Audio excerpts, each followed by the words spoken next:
Chairman of the BEI, I would like to report po that we are having the votes be shaded by the watchers and the ballot secrecy folders are not being used.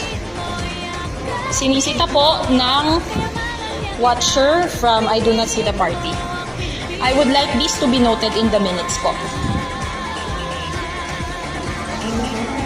Despite the fact of reporting, tinutuloy pa rin po na mag-shade despite being a poll watcher who is disqualified from being an assister for the elderly.